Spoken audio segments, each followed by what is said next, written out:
At una nga sa ating topic mga kababayan, eto nako, ICC sinosopla na ho ang mga Duterte mga kababayan. Unahin na natin ito. Yung ICC ho mga bossing, nako pinagbabawalan na yung mga Duterte. Paano naman ho kasi kada magsasalita sa media, kada may sasabihin ho mga kababayan, kung ano-ano lang ang sinasabi. Di ba? O eto, puros paninira. Ay, sabi ko nga ho sa inyo. No, sabi sa balita ng Philippine Star Life, ICC tells Duterte family, no more updates. Wala na daw update. No? Vice President Sara Duterte said the ICC ordered her family to stop giving public updates about the situation of her father. Paano ba naman kasi? Meron butot balat ng ganito, meron kung ano-ano na yung mga sinasabi, meron mukhang matitigok na, hindi na alam kung anong paniniwalaan eh. Kasi naman ho, mga bossing, ganito ang tingin ko dyan sa sitwasyon na yon. Na yan. Ang tingin ko sa sitwasyon na yan, mga kababayan, the more na nakakaawa ang dating Pangulong Duterte, kagaya nung ipapakalat nila, the more na mas magiging malakas ang kandidatura ni Inday Sara Duterte sa 2028 election. No? Ito pong sitwasyon ng dating Pangulong Duterte, tingin ko, gamit na gamit ho. Gamit na gamit ho ni Inday Sara Duterte. Feeling ko lang ha, yung mga kilos, galaw, at yung mga estratehiya ni Koopman, tingin ko utos ni Vice Presidente yan. Bakit to? Parang pampatagal lang no? Imbis na sana, mas mabilis yung kilos, imbis na sana, mas makakalabas agad ng mas maaga ang dating Pangulong Duterte, pero ayun, ang layo ho ng mga tirada. Yung mga judge ang gusto nilang yung mga judge ang gusto nilang ipatanggal. O sino pa? 'Di ba? Yung mga ID, kesyo daw, alam naman, hindi ho yan Pilipinas. No? Ang ICC ho, hindi Pilipinas. Walang artihan ho dyan. No? Hindi uubra yung mga yung mga panggugulang o panlalamang na, ganito, kailangan yung mga magreklamo lang, yung mga may ID lang. Anak ng tokwa naman yun. Ano yun? Hindi balido kapag walang ID? Oh. Hindi balido pagka walang ID. Nakita nyo ho, yung estratehiya na yun, panggugulang yun, mga kababayan eh. Diba, si Dukha ng Cereza Force, nandyan din, at si Marlon Barcia. Oh. Wala, lahat ho yun harang, mga bossing. Isama mo na, dyan sa isa pang hinarang, no? Yung, pati po yung leader ng prosecution. Aba, pinapadisqualify nila. Ano nangyari? Wala din. Interim release nila, wala din. Babanat. Gusto namin ng interim release. Mag-a-apply kami ng interim release para sa dating Pangulong Duterte.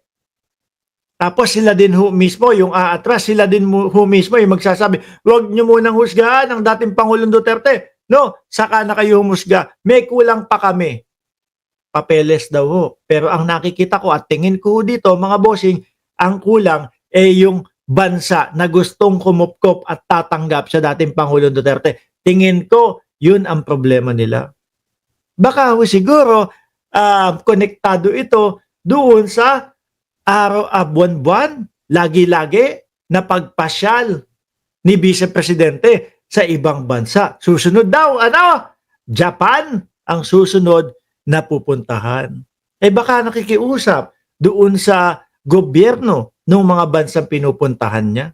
Tanggapin nyo naman yung tatay ko. No? Kaso ho, mga kababayan, kung ang makikita po nung mga gobyerno na yon, kung paano po kumilos itong mga DDS ito, biruin mo, magkakainan ng humba. May nag-aaway sa likod. Nag-aaway si Rocket tsaka yung isang bakla. Sabi nung si ate. Sabi ng mga DDS, ganyan ang mga DDS. Tingnan mo, itsura, postura pa lang. Mukhang mayaman na. Sabi ni ate. Sabi, hoy, guguluhin nyo ang aming lugar. Di ba? Sabi ni ate. Patay mali siya na may nag-aaway sa likod. Di ba? Champi Tuti at Maxip, shoutout sa inyo. Tapos malalaman pa nung mga bansang kinakausap nila, rally ng rally. Si Robin Padilla sasabihin, magra-rally po tayo dito. Sabi, siguro iniisip ng bansang kinakausap nila, anak ng tokwa, tahimik ng aming bayan. Tapos biglang biglang gaganyan kayo. Biglang pag tinanggap namin si Duterte dito, biglang may rally-rally. Kahit na pabente-benteng tao lang yung nagra-rally dyan, magulo pa din yan. Tapos papalitan nyo pa yung mga street natin. Yung street nila, gagawing imbis na kunyari sa Japan, no? Street na, invento lang to street na Nagoya, papalitan nila yan. Duterte Street.